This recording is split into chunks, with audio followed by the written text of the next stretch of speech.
मोदी जी, आप हिंदुस्तान की उन बेटियों से क्या कहिएगा जिनके सिंदूर को उजाड़ने वाला आज आपके दोस्त डोनाल्ड ट्रंप के घर में बैठकर दावत उड़ाने जा रहा है।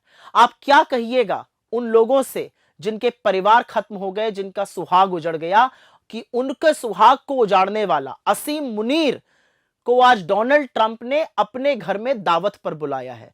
वो मुर्ग मुसल्लम उड़ाएगा और जो आतंक उसने फैलाया उसमें हमारे लोगों की शहादत हुई।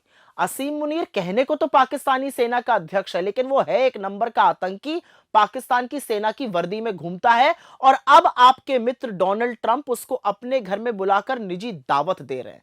इससे ज्यादा हमारी फॉरेन पॉलिसी का जनाजा और क्या निकलना है। असलियत यह है कि असीम मुनीर भारत का वो दुश्मन है जो हमारे खिलाफ जहर उगलता है, हमारे खिलाफ नफरत फैलाता है, और उसकी नफरत का नतीजा है कि पहलगाम में आतंकी घुसकर आए और हमारे 28 निर्दोष लोगों की निर्मम हत्या करके चले गए। असीम मुनीर वो है जिसकी वजह से हमारे 16 मासूम बच्चे और लोग पुंछ में शहीद हुए, लेकिन आप इसको रोक नहीं पाए। यह है आपकी फॉरेन पॉलिसी कि पाकिस्तान का राष्ट्राध्यक्ष तो छोड़ो, जिसके साथ आपका नाम लेकर मिलाकर आजकल बोला जा रहा है, आप पाकिस्तान के आर्मी के चीफ को, एक नंबर 1 आतंकी असीम मुनीर को, जो आतंक को शरण देता है, उनको पनाह देता है, उसको नहीं रोक पा रहे हैं। आपके दोस्त डोनाल्ड ट्रंप के साथ बैठकर आज वो मुर्ग मुसल्लम की दावत उड़ा रहा है।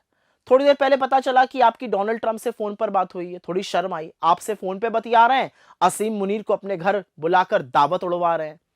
खैर, आपके लोगों ने बताया कि आपने उनको 2 टूक सुना दी, खरी खोटी सुना दी। अच्छा किया मोदी जी, बस यही बात आप पूरे दमखम के साथ इस देश के सामने बोलिए। आप बोलिए कि डोनाल्ड ट्रंप, तुमने 14 बार सीज फायर का श्रेय लिया, तुमने बार बार मध्यस्थता की बात करी, तुमने बार बार हिंदुस्तान और पाकिस्तान को एक श्वास में बोला, यह हमें कतई बर्दाश्त नहीं है। और ये आप देश के सामने बोलिए, आप सर्वदलीय बैठक में बोलिए, आप देश के सदन में बोलिए। जो 2 टूक आपने डोनाल्ड ट्रंप को आपके लोगों के अनुसार सुनाई है, वो 2 टूक आप देश के सामने भी बोलिए।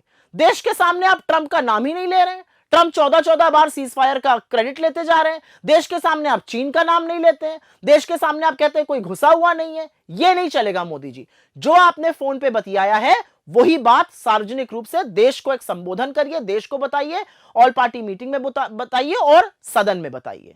और मोदी जी, मुझे एक बात में तो आपसे संवेदना है और इस बात का दुख है कि आप G7 गए, इतनी देर से इनवाइट आया, वो दया के स्वरूप एक इनवाइट भी आया, आप लपके हुए खैर पहुंच गए, डोनाल्ड ट्रंप वहां नहीं मिले, वो पहले ही जा चुके थे, उनको तो असीम मुनीर की दावत करनी थी आज, वो आपसे मिलने के लिए नहीं रुके। लेकिन आप G7 गए और सोचिए, जिस व्यक्ति को फोटो खिंचाने का इतना शौक है, जिसको अलग अलग एंगल से फोटो खिंचाकर मजा आता है, उसको G7 वालों ने सबसे पीछे खड़ा कर दिया।